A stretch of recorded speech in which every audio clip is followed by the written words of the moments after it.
Hello, and welcome to the Love Your Work Life podcast. I'm your host, Elissa Shuck.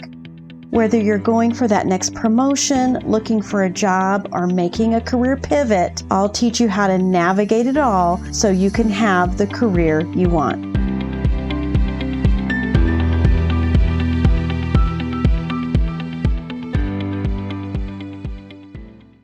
This is episode 62, and it is part 3 of my series, Make Your Move. And I've got to tell you, I am super fired up today. I just read an article, and it has got me just buzzing. It's all about dreaming big, even if it seems impossible. It's by Ted, Ideas by Ted. I'll put the link to the article in the show notes, but suffice to say, the timing of coming across that article and what I'm going to talk to you about today, which is making it happen, couldn't have come at a better time. Because making your move might feel big. It might feel like an impossible dream, but you've got to go for it. And I'm going to give you the 3 things that you need to go for it. And they're not hard. They're really not. So I can't wait to share with you. All right. Number 1 for making it happen, which means making your move happen, is your messaging. Now, you know I talk about your job search as a marketing campaign, right? So your messaging in your job search, as messaging is important in any marketing campaign, is crucial. And what I mean by your messaging is the message you have for yourself and the message that you are putting out into the world. I want you to have a really amazing message, a really great story that you're telling yourself. And the first way to do that is to clarify your career story. Make sure that you are listing your accomplishments. And I get it. Every time I do a resume review or a setup for a new resume with a client, one of the hardest things they ever have to do is come up with accomplishments. And this is because no one teaches us to think of the little things we do day in, day out as results we are creating. And you've heard me talk about this. I want you tracking these things. I want you to have a menu of accomplishments. Big, small, favorite, the most challenging accomplishments. When you got through, maybe you were feeling more relief than personal satisfaction. It doesn't matter. Having this list of accomplishments, things that you can reflect on and enjoy and feel empowered by, is key to your messaging for yourself and for the other 2 areas we're going to talk about in making it happen. Knowing your accomplishments gives you a sense of direction. It's, as I have been talking about in this series, it's the evidence that you actually do have what you need. You actually do have what it takes. That is what clarifying your career story, clarifying your message is all about. First, internally for yourself, what you're paying attention to and collecting, so to speak. And secondly, with the messaging that you will put out into the world on your resume and LinkedIn profile. This is that initial impression that you're going to be giving. You want to have a resume that tells your story in a compelling way. And compelling doesn't mean the bullet point list of things you've done. It's the combination of the things you've done, the results you've created, and who you are. Who you are, how you show up at work isn't just about all of the things you've done. This is the game changer. This is the little thing that sets people apart when you create a resume that includes essential skills. It includes an element of your behavioral strengths, this how you show up stuff, and the connection of how you show up, of your natural behavioral strengths, traits, and characteristics, and how those things actually empower you to do the things that you do. It's a crucial element of the resumes I write. I teach you exactly how to do this, how to build this kind of resume inside Job Search Field Guide. You're getting the exact same templates I start with when I work one-on-one with someone. This is an element that you want to make sure has a message, a narrative that helps the other person see you as a great candidate. A word of caution here, though, when it comes to the messaging on your resume is you make it everything you want to say about yourself instead of what does this person need to know about me to see me as a great candidate.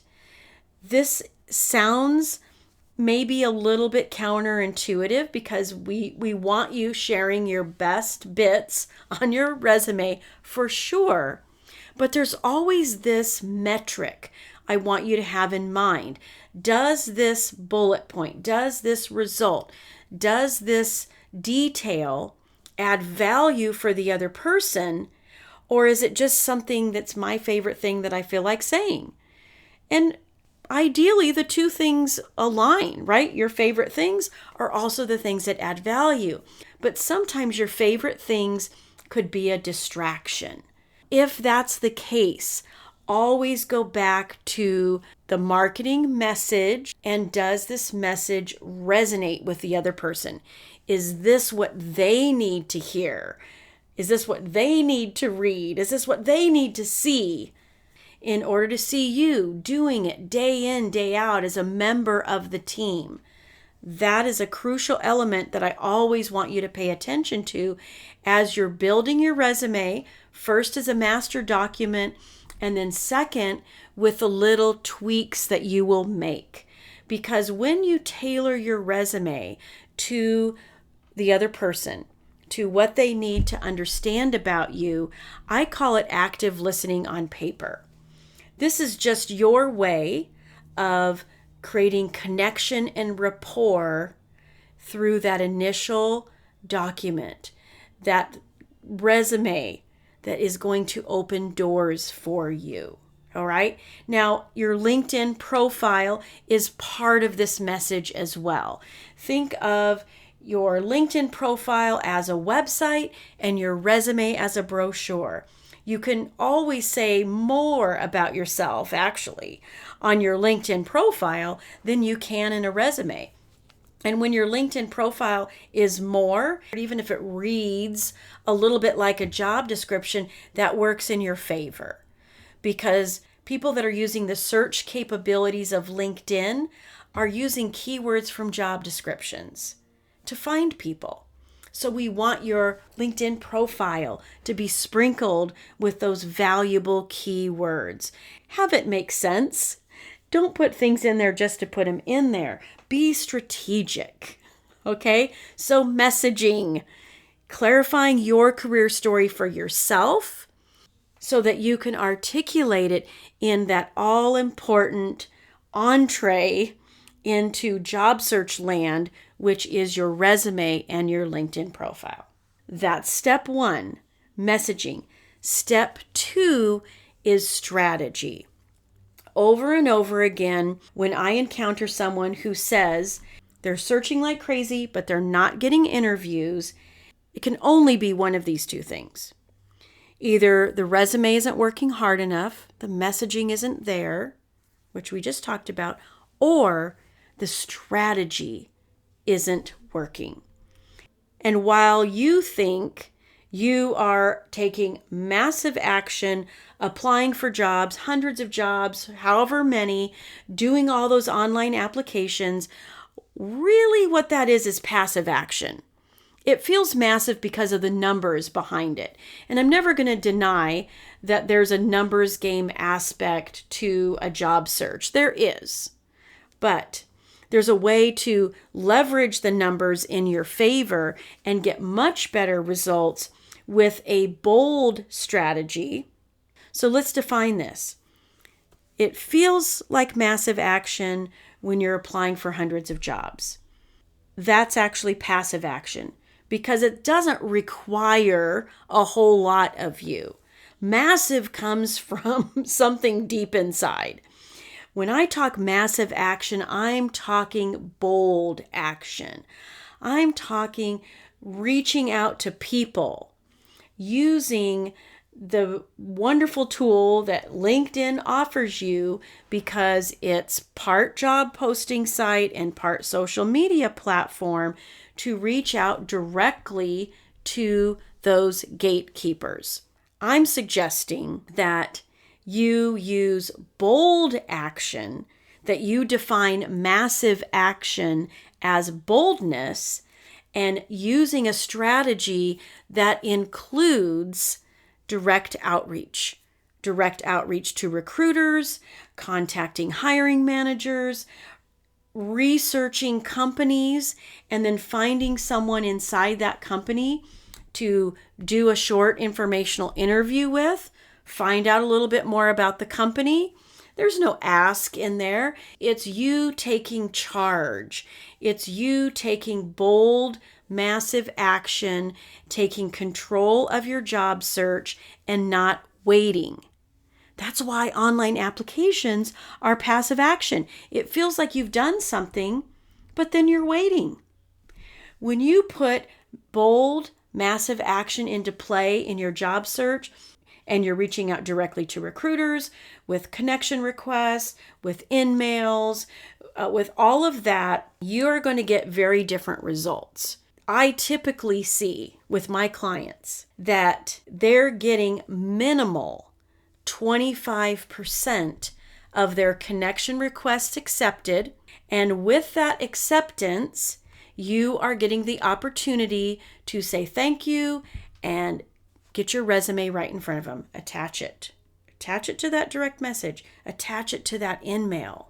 And when you start ramping up your activity and you're taking boldness and putting it in play and reaching out to people, it works. You're creating momentum for yourself. You are getting yourself in front of people. Hey, I've got clients that are getting 50 to 70% of their connection requests accepted. Can you imagine? 7 out of 10 people, you know that you have placed your resume right in front of them, right in front of the person who makes decisions about who gets interviewed and who gets moved forward. It's incredible, and it absolutely works. But most people won't do that. I want you to be the one that does it. Okay? Bold action. I'll give you a link to the YouTube video where I'll teach you exactly how to reach out to recruiters on LinkedIn. It's a screen record demoing the exact steps. So I've totally got you covered there. All right. Step 1, messaging. Step 2, boldness in your strategy. And step 3 in making your move is all about interview skills. You could have an awesome resume. You could have a amazing, bold strategy that gets you in front of people. But if you haven't mastered your interview skills, then you'll get stuck at various stages of the interview process and you will not get offers. Interview skills are not hard to develop. And here's why I say that. Because interviews are conversations. It's two people talking. And I know that you do that every single day. You do it in your personal life and you do it in your professional life. It's only your brain that is telling you that an interview is some kind of weird, crazy thing that you've never done before, and therefore you should be really nervous about it and anxious and prepare like crazy. I do want you to prepare, but don't want you to prepare to the point where you've overwhelmed your brain and you can't think straight. Because if you were invited to a meeting, impromptu, last minute, hey, we would love you to come in and share with us. We have some questions. We think you're the right person to help us figure out the answers. If you were invited to a meeting in that context, you wouldn't know who was in the meeting. You wouldn't even know what questions they were going to ask you, but you would accept the invite. I know you would. So would I. Certainly out of curiosity, and certainly because the invitation itself is evidence that you have something to offer, that you are valued, that someone sees your value. This is exactly what's happening in an interview. You have been invited. You're meant to be there. So first and foremost, stop thinking of interviewing as anything more than being invited to a meeting where you get to share your knowledge. All right? Secondly, the context of getting invited to something at the last minute, curiosity is part of that equation. And curiosity going into an interview for a new job is also a very powerful place to be in your mind. Curiosity means that you're there to help. Curiosity means you have something to learn in that situation. Think of it also like being consultative. Consultants are really interesting people, right? Because they have a lot of knowledge that they bring to the table, but they're so good at being curious. They're good at asking questions, and they're good at reading between the lines because they're listening, and they're good at putting the pieces together in their mind to propose a solution. Sometimes they have the exact solution because they've addressed that exact problem. Sometimes there's bits of that problem that they haven't quite encountered yet. And that's okay. And that's okay in your interviews as well. If you haven't quite encountered that exact thing, it's perfectly fine and good to start putting the puzzle pieces together and discuss how you would solve that problem based on your skills, based on your experience, based on what you know. Asking questions for context throughout the interview to get more information is another key component of great interview skills, because that way, instead of answering a question in a way that you hope covers all the bases and really just ends up watering down your message, trying to be all things to all people, right? We see brands doing that, trying to be everything to everybody. And what do we typically think? Like, they've lost their way. No one can relate to them anymore. That's why you answering a question, trying to cover all the bases, either ends up watering down your message or confusing the other person. So when you have the opportunity, ask a question for more context. You could say something like, wow, I'm so glad you asked that question. I've got a number of examples for you, but first, let me ask you this.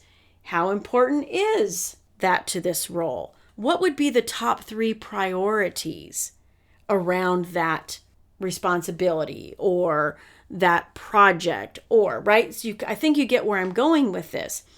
Getting context helps you answer in context. And when you can answer in context, your responses will be much more meaningful and powerful for the person listening. And lastly, when it comes to interview skills, don't be afraid to ask for what you want.